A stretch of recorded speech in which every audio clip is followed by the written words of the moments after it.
Vamos ao momento da pregação da palavra de Deus, momento em que Deus fala conosco, e Ele assim o faz nesses últimos dias por meio de Cristo Jesus, que é a sua palavra. Por isso convidamos todos a abrirem as suas Bíblias em 2 Tessalonicenses, capítulo 3. 2 Tessalonicenses, capítulo 3, nós vamos ler todo o capítulo, do versículo 1 até o versículo 18.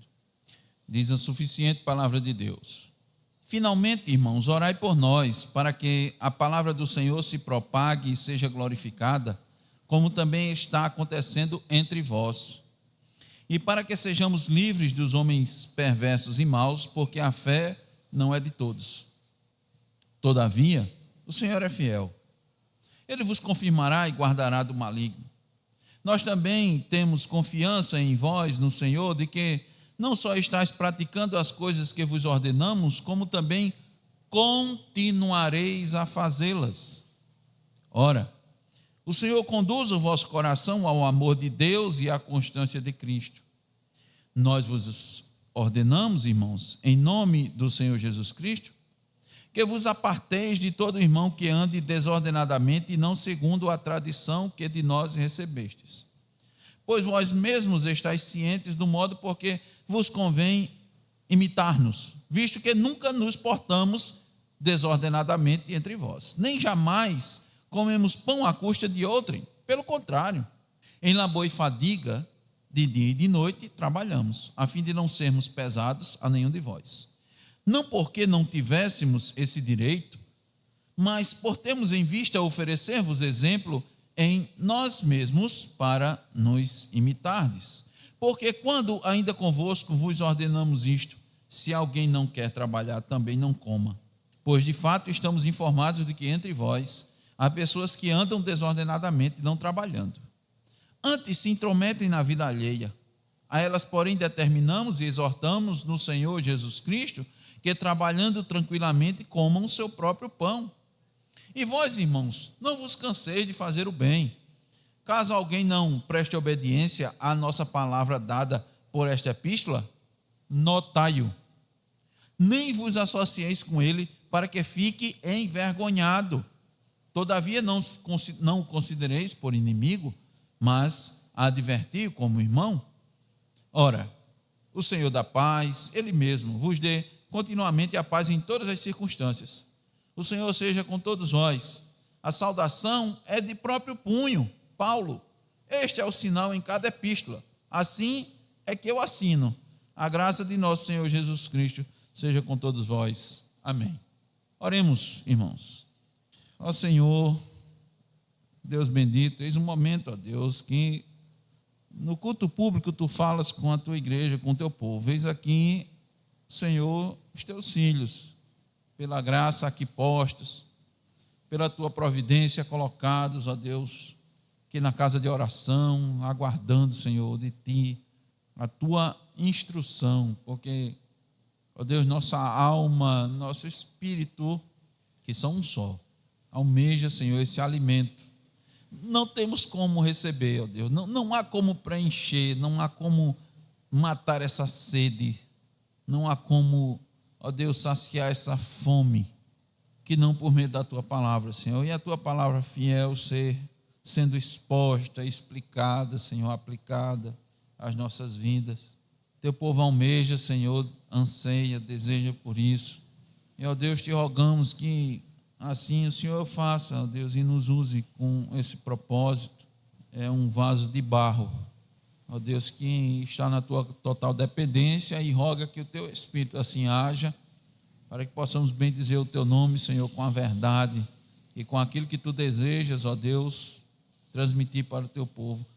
Trabalha nos corações, ó Deus, nas mentes. Considera, ó Deus, as nossas reais necessidades. Considera, ó Deus, inclusive, atender, Senhor, aquilo que necessitamos, mesmo quando, ó Deus, não pedimos de forma adequada. Porque a tua palavra mesmo nos diz, e nós cremos que nós não sabemos nem orar de forma conveniente, mas sabemos que somos assistidos pelo teu Espírito, ó Deus. e rogamos a Ele nesse momento. Rogamos a Ti que Ele atue em nós, nos faça compreender. Olha para essas crianças, ó Deus, tem misericórdia das suas vidas, esses jovens. Olha para os adolescentes, Senhor. Olha para os adultos que já têm tanta informação na mente, já ouviram, ó Deus, tanto palavras, ó Deus, inadequadas, aplicações erradas ao longo de toda a sua vida. Vai trabalhando, Senhor, purgando, purificando, limpando, tirando, ó Deus, a sujeira, para que a Tua palavra, Senhor, encontre receptividade, Deus, nos seus corações e possa frutificar. É o que nós te pedimos, ó Senhor, no nome de Jesus. Amém. O título do sermão, irmãos, é Orientações para que a igreja continue madura. Orientações para que a igreja continue madura. E mais uma vez nós vamos entrar numa série de exposições. Nós vamos concluir com a graça de Deus, permitindo Deus, todo esse capítulo. Então, por isso que lemos todo ele, com essas orientações. Paulo está fechando aqui essa pequena carta que dirigiu a esses irmãos valorosos de Tessalônica, com essas orientações. Observem que nas nossas Bíblias, na tradução que nós utilizamos, esse capítulo inicia com a palavra finalmente. Em algumas traduções encontramos a expressão quanto ao mais. Isso quer dizer, irmãos, que Paulo está trazendo as últimas orientações para esses irmãos, está fechando esta carta. Mesmo que ele já tenha trazido muitas orientações, faltavam ainda importantes, digamos assim, detalhes, para que essa igreja, ela, preste bem atenção, continuasse madura ou amadurecendo mais ainda na palavra de Deus, para que ela fosse consolidando, crescendo na graça. Esse é o objetivo principal do apóstolo Paulo. Nós não sabemos, irmãos, quanto tempo exatamente Paulo passou lá em Tessalônica. Alguns calculam só 3 semanas. Outros dizem, não, aquelas 3 semanas citadas ali foram pouco. Ele passou um pouco mais. Talvez de 4 a 6 semanas, 3 semanas seria muito pouco para conseguir trazer todas aquelas instruções. O fato, irmãos, é que foi um tempo relativamente pequeno que Paulo passou ali. Mas aqueles irmãos receberam com tanta avidez, com tanta confiança essa palavra, que Paulo já no início mostra que as virtudes cristãs principais, que é a fé, a esperança e o amor, estavam ali presentes, podiam ser vistos na vida daqueles irmãos. E isso, irmãos, não na tranquilidade, não no sossego, mas em meio às perseguições, de modo que eles se tornaram uma igreja modelo para a Macedônia, para a Acaia. Ali surge dessa rápida passagem do apóstolo Paulo e seus companheiros, uma igreja cristã composta de judeus e gentios, mas muito firme. Essas perseguições foram tantas, irmãos, que obrigou Paulo a sair da cidade. Ele saiu com o coração apertado, desejou voltar, mas ele mesmo diz, lá em 1 Tessalonicenses 2,18, que ele foi impedido pelo próprio Satanás. Então, o que é que ele faz? Preocupado com aquela igreja, manda Timóteo para instruí-los e também para trazer informações. E quando Timóteo traz as informações daqueles irmãos, depois de ter estado com eles, visitado os irmãos, de casa em casa, instruído, aconselhado, ele traz notícias muito boas. E Paulo, então, assim, envia a sua primeira carta, que ele escreve de Corinto. A segunda carta, esta que nós estamos concluindo, também ele escreve de Corinto. A perseguição não tinha diminuído. É isso que Paulo ouve depois. Ele experimentou isso lá, mas não havia acabado. E todas essas circunstâncias, muito provavelmente, levou aqueles irmãos a pensar que a volta de Cristo estava às portas. Eles, não é muito difícil imaginar, irmãos, porque eles ouviram dos apóstolos, eles ouviram de Paulo. Cristo também falou a respeito da sua vinda, falou da perseguição, e eles estavam experimentando isso nas suas vidas. E eles disseram: então Cristo vai voltar imediatamente. Eles pensavam que essas tribulações já representavam um fim. Eles entenderam que essas tribulações, por se estarem muito intensas, já era aquela grande tribulação anunciada por Jesus Cristo. Paulo ainda teve que lidar com uma provável falsa carta que circulava com a assinatura dele. Os irmãos estão lembrados que ele finaliza a carta dizendo: olha, irmãos, aqui é Paulo, olhe como eu escrevo, olhe como eu assino. Isso não é à toa, era para que os irmãos pudessem identificar e saber que se viesse algo diferente daquela assinatura, era falsificada. Tudo isso aqueles irmãos estavam enfrentando. O que acontece é que o ensino de que Cristo estava tão próximo de voltar foi utilizado por alguns dentro da igreja que não queriam trabalhar para trazer dificuldades. Eles não queriam trabalhar, queriam justificar sua ociosidade e pegaram essa temática e dizendo: Cristo vai vir agora, a gente é só aguardar. Vocês não estão vendo? Trouxeram muitos problemas para a igreja, para os irmãos. E como os irmãos sabem que mente desocupada é a oficina do diabo, esses irmãos estavam se intrometendo na vida uns dos outros. Paulo teve que tratar isso também, irmãos. E isso nós já podemos fazer uma aplicação, é algo que deve ter toda a nossa atenção. Quem vive procurando saber ou se intrometer na vida dos outros está ocioso, não tem o que fazer, deve procurar fazer alguma coisa, deve trabalhar, deve ser produtivo. Os irmãos devem lembrar daquilo que nós estamos estudando no 8º mandamento, porque quem assim não faz está furtando. É assim que Deus quer, que Deus deseja. Quem anda procurando saber da vida dos outros, ou não tem o que fazer, ou então tem o que fazer, mas está deixando suas obrigações, está deixando de cuidar da sua vida para querer dar conta da dos outros. Porque quem cuida da sua vida, irmãos, não tem tempo para se intrometer na vida dos outros. Os irmãos sabem quem é responsável, quem é diligente na sua vida, procura ter uma vida de oração, de leitura da palavra, sabe que fica até pedindo: meu Deus, me dá mais tempo, porque eu não tenho tempo. O tempo está curto para orar, para meditar, para ler, para cuidar dos meus afazeres, para poder me dedicar ao reino, para atender às necessidades do reino de Deus. Quem assim está voltado, irmãos, para fazer aquilo que Deus deixou para ele?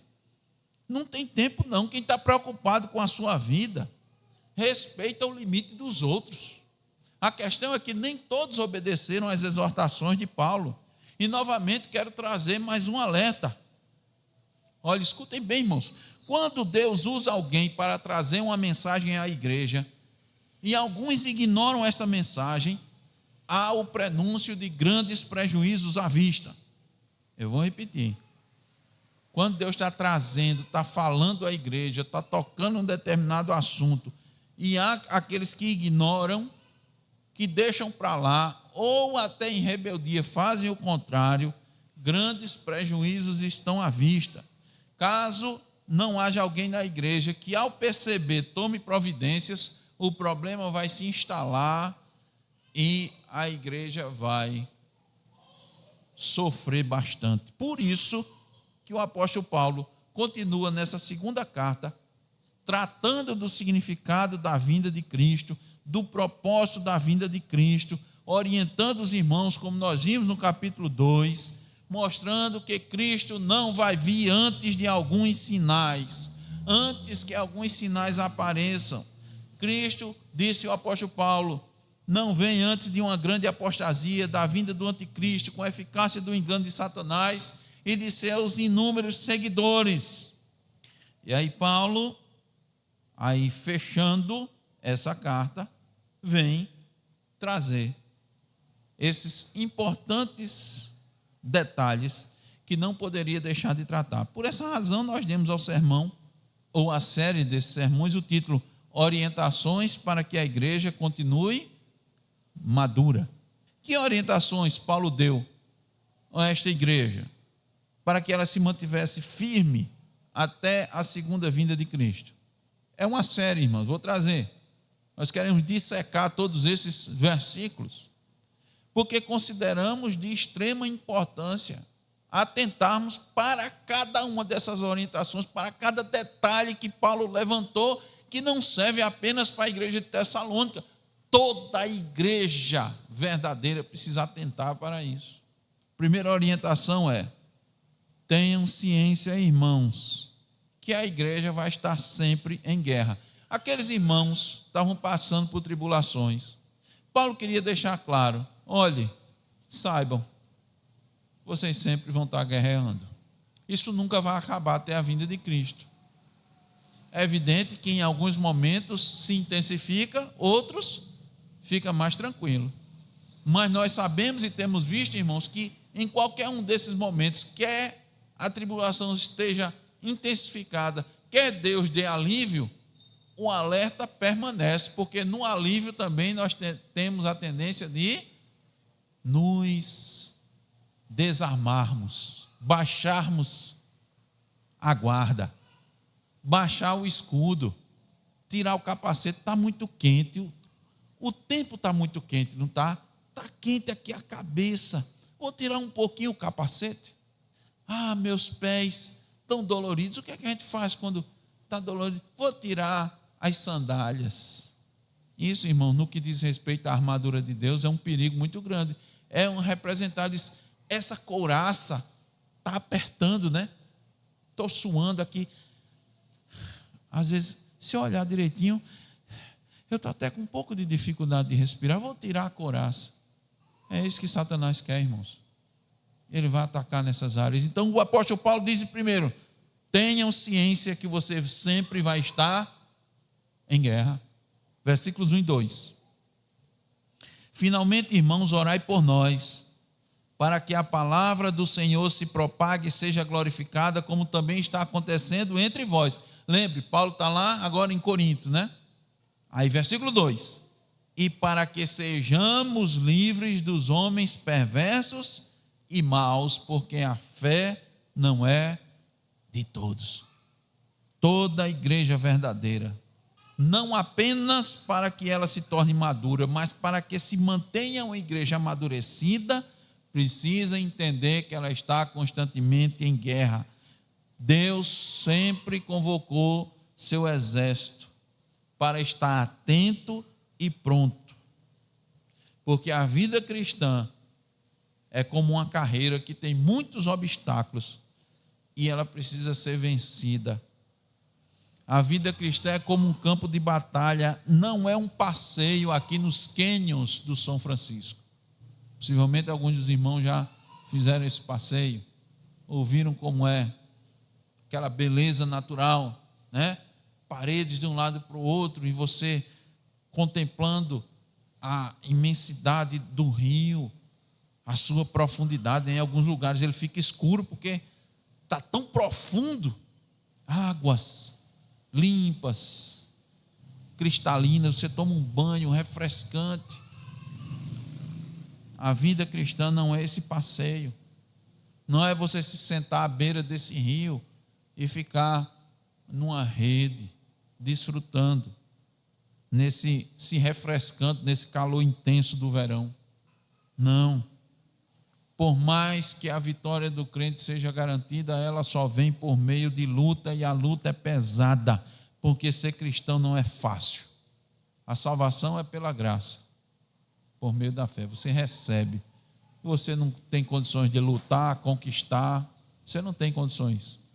Mas no momento que você recebe, você começa uma batalha dura e pesada. E ela só vai se concretizar ou quando Cristo vier, ou quando Cristo lhe chamar.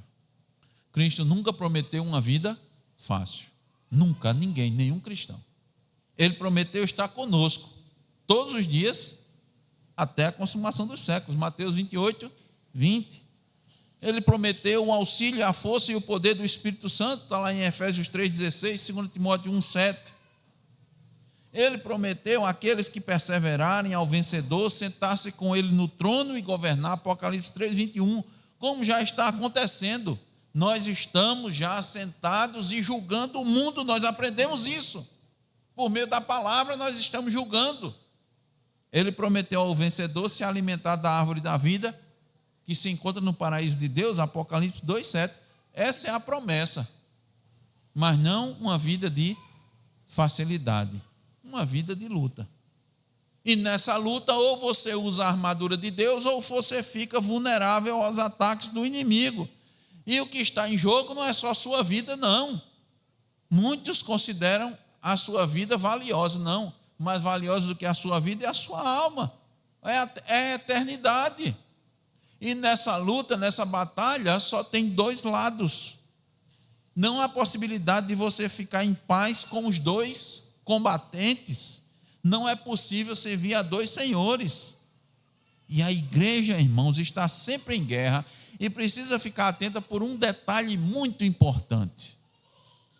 O apóstolo Paulo deixou claro aqui: a fé não é de todos. Então você tem o quê? Você tem um ataque externo, e você tem um ataque interno. O ataque externo é mais conhecido.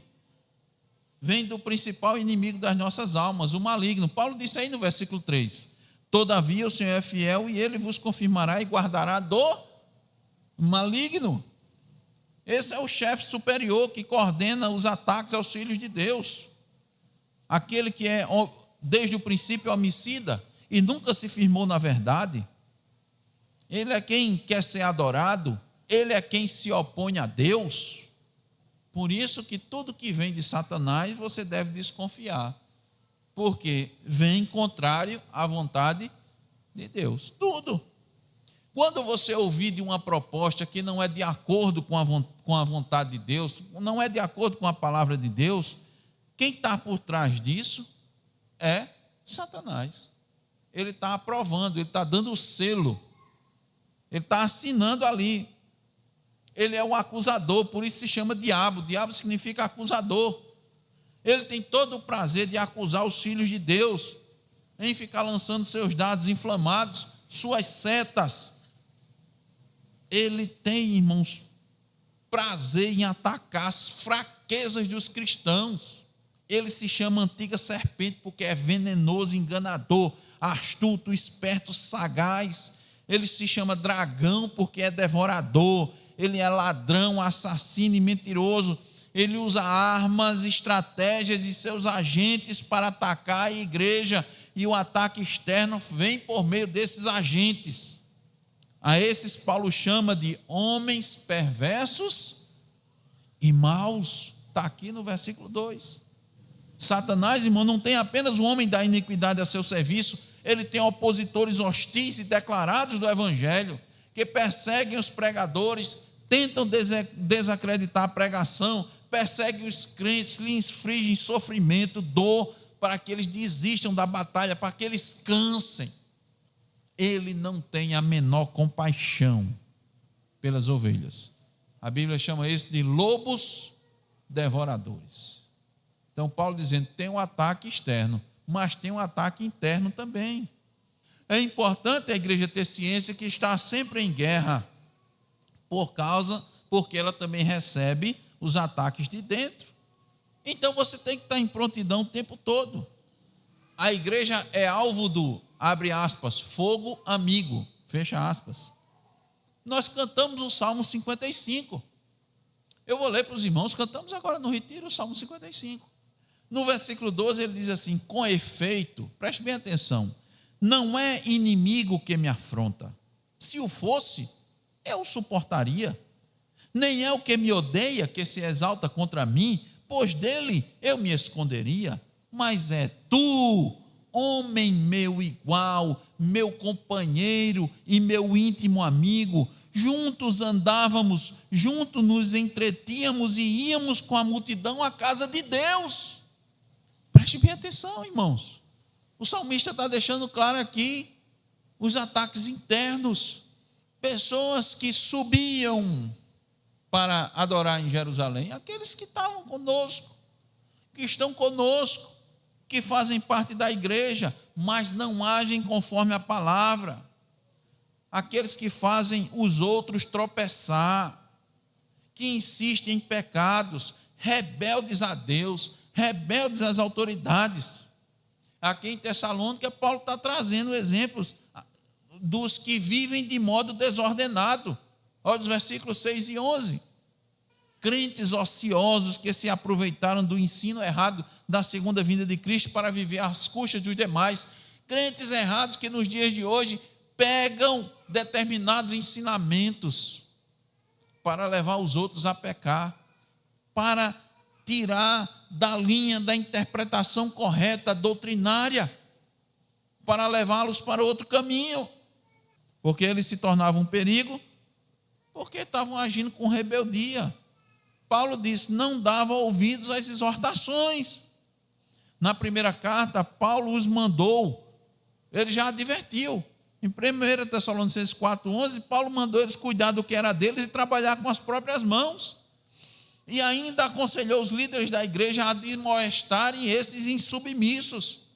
Mas o que aconteceu?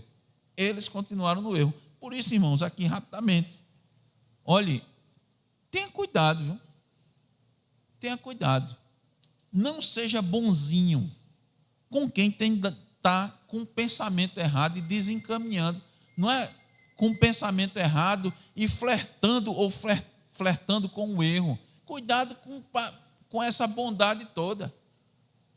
Essas pessoas podem trazer um mal tremendo para dentro da igreja. Você está sendo bonzinho com elas, e ela com pensamento errado, você está vendo, mas não é só pensamento. Você não lê pensamento, ela está falando, ela está agindo, ela está atuando, e você não quer ficar de mal com o irmão, não, deixa para o pastor resolve, deixa com ele. E a coisa acontecendo nos bastidores, porque normalmente acontece assim, nos bastidores. Quando vai ver, tem aquele fogo de monturo, né? Ele fica por baixo, daqui a pouco vai, toma conta. Comentando essa situação, irmãos, Warren Wiersbe diz assim, além de não trabalhar, eles espalhavam fofocas sobre outros membros da igreja, enquanto as mãos permaneciam ociosas, a língua ocupava-se fofocando. E creio que os irmãos sabem qual o fruto da fofoca. Qual o fruto da fofoca? Eu vou dizer, o que é que a fofoca produz? Desunião, intrigas, mentira, queixa, desânimo, apatia, separação e destruição de uma igreja. Escute fofoca. Você vai simplesmente contribuir com a destruição da sua igreja. Só isso. E outra coisa, viu? Você não vai prestar conta ao pastor, não. Você vai prestar conta a Deus. Então, boa sorte. Deus sabe dos corações, né? Das intenções. Provérbios 16, 28 diz, o homem perverso provoca dissensão, e o que espalha boatos afasta bons amigos. Quem é que afasta boato? Quem é que trabalha com boato? O maledicente e o fofoqueiro. Por isso que em 1 de Pedro 2,1, o apóstolo diz assim, despojando-vos, portanto, de toda maldade e dolo, de hipocrisias e invejas e de toda sorte de maledicência. Maledicência é uma coisa que fofoca. Paulo também disse isso, irmãos. Pedro tratou isso, Paulo tratou isso. Em Colossenses 3,8 ele diz, agora, porém, a mesma linguagem, despojai-vos igualmente de tudo isto. O que é que você tem que se despojar? Da ira, da indignação, da maldade. Isso é próprio da nossa natureza. Você vai se despojar. Também de quê? Da maledicência. Por que você tem que despojar disso? Porque isso é natural da nossa natureza. E linguagem obscena do vosso falar, Colossenses 3,8. Por isso que Paulo aqui, irmãos, queria tratar essas questões, finalizar essa carta, para que essa igreja se mantivesse firme até a segunda vinda de Cristo e madura. Em primeiro lugar, eles tinham que ter ciência que estavam em guerra. E essa guerra tinha inimigos externos e internos. Em segundo lugar, para que a igreja se mantenha madura, se mantenha firme até a segunda vinda de Cristo, ela precisa interceder pelo Evangelho e pelos ministros do Evangelho. Novamente, versículos 1 e 2. Finalmente, irmãos, orai por nós, para que a palavra do Senhor se propague e seja glorificada, como também está acontecendo entre vós, e para que sejamos livres dos homens perversos e maus. Quem são esses? São os instrumentos de Satanás. Ponto e vírgula, porque a fé não é de todos. Olhe que Paulo dá um elevado valor à intercessão dos crentes uns pelos outros. E aqui nós temos uma grande lição de dependência, porque o homem mais bem preparado para pregar o Evangelho sabia que de nada adiantava todo o seu conhecimento e experiência se não tivesse debaixo de oração. Ele orando e os irmãos orando por eles, as igrejas orando por ele. Por isso que na primeira carta, no capítulo 5, 17 de 1 Tessalonicenses, ele disse: orai sem cessar. Isso é primordial para que a igreja permaneça madura e aguardando firme a volta de Cristo. Porque se a igreja está em guerra, ela precisa estar em oração. Porque a guerra da igreja não é contra a carne, nem contra o sangue, mas contra os principados e potestades. E Paulo já disse que o mistério da iniquidade já está operando no nosso meio. E ele está usando inimigos externos e internos. Então você não pode vacilar na oração. Agora o interessante é a gente ver, irmãos, os motivos elencados por Paulo para a oração. Pode ver, Paulo está pedindo por sossego para si. Ele disse: irmão, ore para que eu fique sossegado, que eu tenha sucesso pessoal na minha empreitada. Ore para que eu tenha prosperidade, para que eu, sendo próspero, isso seja um sinal divino da aprovação de Deus. Ele está pedindo essas coisas, irmãos. Ele está pedindo pela propagação do Evangelho. Ele quer que a palavra corra livremente, ecoe, seja difundida. Lembra os irmãos que ele estava em Corinto e desejava que o Evangelho tivesse livre curso, assim como teve entre os irmãos de Tessalônica. Houve momentos, irmão, de tanta angústia para Paulo em Corinto, que o próprio Deus apareceu a ele numa visão e disse assim: não temas, pelo contrário, fala e não te cales, porque eu estou contigo e ninguém ousará fazer-te mal, mas tenho muito povo nesta cidade. Atos 18, 9 e 10. Ele temeu, irmãos.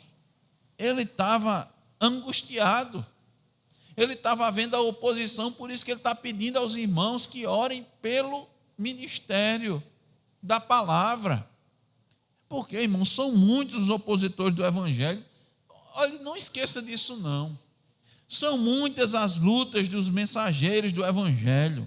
Então a igreja precisa orar constantemente para que a palavra se propague, porque a solução para o mundo é Cristo, é o verbo e a palavra. Satanás sabe disso, por isso que ele tenta impedir de todo jeito que a palavra seja propagada. E quando ele permite que a palavra seja propagada, é a falsa palavra. Pode prestar atenção. Ele facilita, ele abre as portas para o falso evangelho. Por isso que os irmãos veem aí o falso evangelho com livre curso. Muitos programas, né? Aí, muita audiência. Preste atenção. Um dos irmãos aqui da igreja chamou a atenção. Disse: olha, pega a mensagem, pega as visualizações de um falso mestre. Veja quantas visualizações as pessoas não têm de uma pregação de um falso mestre. Agora, pegue de uma pregação verdadeira, mesmo daqueles que são muito conhecidos. Veja quantas visualizações tem. Compare um com a outra. Eu vou dizer, irmãos, que Satanás usa o algoritmo do YouTube para facilitar essas coisas. Você acha que ele não pode fazer isso, não? E que o pessoal já não usa isso, não? Eles já usam. Esconder a verdade para que ela não se propague. A igreja só se mantém de pé por meio da palavra. Por isso que Paulo disse: ore para que a palavra tenha livre curso, para que Deus conceda as condições necessárias que o evangelho se propague como se tivesse asas e ultrapasse as barreiras, porque esse evangelho vai alimentar as almas, vai chamar pecadores ao arrependimento. Quanto menos do evangelho, irmãos, mais corrupção. Quanto menos da palavra, mais trevas, mais ignorância. Quanto menos do evangelho, da lei de Deus, mais pobreza, mais exploração, mais corrupção, mais assassinatos, adultérios, roubos, injustiça. Por isso que as pessoas querem abafar o evangelho, querem classificar o evangelho, querem tirar o evangelho. Os irmãos sabem que se tentou há pouco, foi chamado a um projeto de lei que era a lei da mordaça. Não, você quer pregar o evangelho só na sua igreja, você pode, mas fora não. Os irmãos estão lembrados disso? Não, você fique na sua. Aí, você tem a liberdade que quiser dentro da sua igreja, das quatro paredes, mas em outro canto não. Que é isso? Satanás usando esses seus instrumentos políticos, pessoas que formulam leis, que apresentam projetos de lei para barrar o evangelho. Quanto menos do verdadeiro evangelho, mais idolatria, mais heresia, mais o terreno é preparado para a atuação do homem da iniquidade. E aí a gente vê quantas igrejas estão vivendo na ignorância, porque não conhecem o verdadeiro evangelho, estão servindo a si mesmo, estão fazendo cultos voltados para si mesmo, para satisfazer seus gostos, suas preferências, e estão botando o nome de Deus para isso, estão dizendo que estão adorando a Deus, quando estão adorando a si mesmos. Conhecem só a superficialidade do evangelho e pensam que conhecem bem. Eles sequer conhecem a si mesmos, a corrupção de seus corações, o engano de falsas doutrinas. E muitos estão seguindo falsos profetas. Por isso que Paulo pede que a palavra se propague e seja glorificada, porque ela vai ser glorificada quando for pregada fielmente, quando for acolhida com fé e com humildade, ela vai frutificar abundantemente e vai glorificar a Deus. Paulo pede pela propagação do evangelho. Mas observe, irmãos, ele pede por si também, como ministro do evangelho. Ele pede que os irmãos orem por proteção, porque a fé não é de todos. Há homens perversos e maus que não têm a genuína fé e são ferrenhos opositores do evangelho. E para atacar o evangelho, Paulo sabe muito bem, eles atacam o quê? O mensageiro do evangelho. Presta atenção aqui, irmãos. Quero sua atenção. Paulo está nos dando uma dica valiosa para identificar falsos crentes. Quem conhece a palavra está mais preparado. Ou melhor, só quem conhece a palavra está preparado para identificar falsos mestres e falsos crentes. O que é que eles fazem? Atacam os mensageiros do evangelho. É isso que eles fazem. Claro que eles não vão fazer isso de forma aberta, mas normalmente é de forma velada. Eles não vão direto para o confronto. Eles vão procurar ocasião. Eles vão procurar motivos. Eles vão pegar pequenas falhas, fraquezas. Não foi isso que fizeram com o apóstolo Paulo, irmãos? Observe quando Paulo defende o seu apostolado. Esse cara é fraco. Preste atenção, se ele fosse um apóstolo, ele usava esse linguajar? Quem são as nossas referências? Me diga. Quem tem realmente conhecimento, fala desse jeito? Não fala. Fala de maneira assim, assado, pomposa, como os mestres. Ele fala como Gamaliel? Não fala. Se pegar um escriba e fariseu conhecedor nosso, você vai ver que a linguagem dele é muito mais imponente, dá muito mais conhecimento. Paulo fala de forma muito fraca. Esse é um apóstolo? Começa a botar dúvidas, irmãos. Paulo disse: eu não vim falar com vocês com sublimidade de palavras. Não vim usar essa palavra rebuscada, não, irmãos. E os irmãos sabem que Paulo poderia usar. Você não vim. Então ele fica procurando defeito. Porque você vai encontrar defeito. Quem é perfeito? Que mensageiro é perfeito? Que pregador é perfeito? Paulo não era, tinha os seus defeitos, os seus arroubos. Percebemos claramente que tinha uma personalidade forte. Muito forte. Pedro tinha os seus defeitos. Jesus Cristo trabalhou na vida dele para depois ele ser o que foi. Com o tempo. Veja.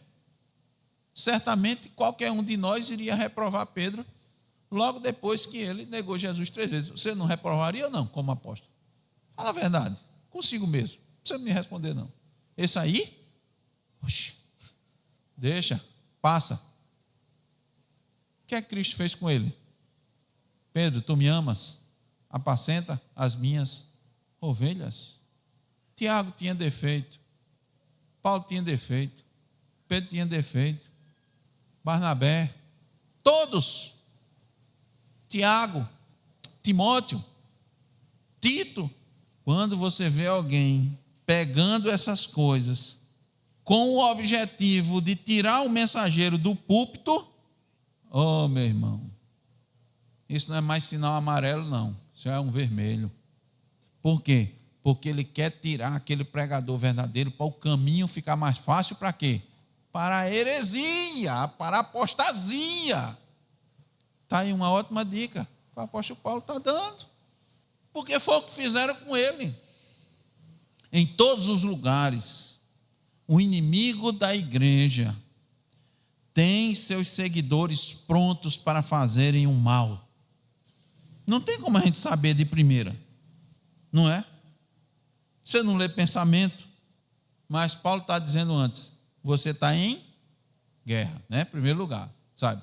Segundo, ore pelo evangelho e ore pelos ministros do evangelho, porque existem homens maus e perversos e a fé não é de todos. Não à toa Cristo disse aos discípulos: eis que vos envio como ovelhas para o meio de lobos. Sede, portanto, prudentes como as serpentes e simples como as pombas. Mateus 10:16. Os irmãos sabem que Paulo mesmo foi alvo de várias emboscadas. Por isso que a vida do cristão, irmãos, é uma vida de risco. Mateus 10:36 diz que os inimigos são os da sua própria casa. Agora, sempre lembrando, nós vamos para a batalha, nós estamos sempre em batalha, mas nós não vamos vencer essa batalha com as nossas armas. Nossas armas são carnais. Nós vamos vencer com as espirituais. Não vamos vencer com a nossa força, com a nossa estratégia, com a nossa inteligência, com a nossa percepção. Me permita fazer um paralelo aqui, com o sentido aranha. Não é isso, não. É no campo espiritual, é o conhecimento da palavra. E Paulo disse: vá orando. Começo é orando. Orem por evangelho, orem por nós. Há muitos mal intencionados, inclusive dentro das igrejas. Esses farão tudo para distorcer a mensagem, perverter os valores e atacar os obreiros de Deus. Não sejam inocentes. Então, irmãos, concluindo essa primeira parte, para que a igreja se mantenha firme até a vinda de Cristo, ela precisa, em primeiro lugar, ter ciência que está sempre em guerra. Segundo, interceder pelo evangelho e pelos ministros do evangelho. Qualquer vacilo nessas áreas é um prato cheio para o inimigo da igreja. Ele vai se aproveitar por cada espaço que lhe concederem. Normalmente fazendo um paralelo aqui com o esporte mais popular do nosso país, que é o futebol. Muitos técnicos, sabendo da habilidade de determinado jogador de determinado time, faz o que? Diz: não dê espaço. Não é assim?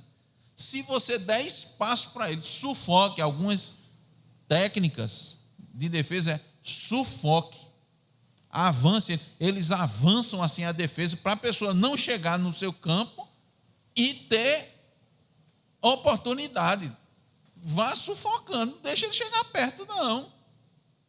Se você abrir um espaço, ele tem habilidade suficiente para fazer a jogada, ou dar um drible de forma individual, ou fazer uma tabela e de repente está de cara para o gol. Satanás é desse jeito. Dê espaço. O mistério, irmãos, da iniquidade já opera, já está operando. Está aguardando que seja afastado aquele que agora o detém, mas já está operando. Que Deus nos conceda ouvidos, irmãos, para ouvir sua palavra. Que estejamos alertas e vigilantes, atentos e cientes que a guerra só acaba depois do triunfo de Cristo. E que a oração seja constante pelo Evangelho e pelos que pregam o Evangelho. Que Deus nos abençoe nesse sentido, abençoe a igreja, para que ela continue amadurecendo. Amém.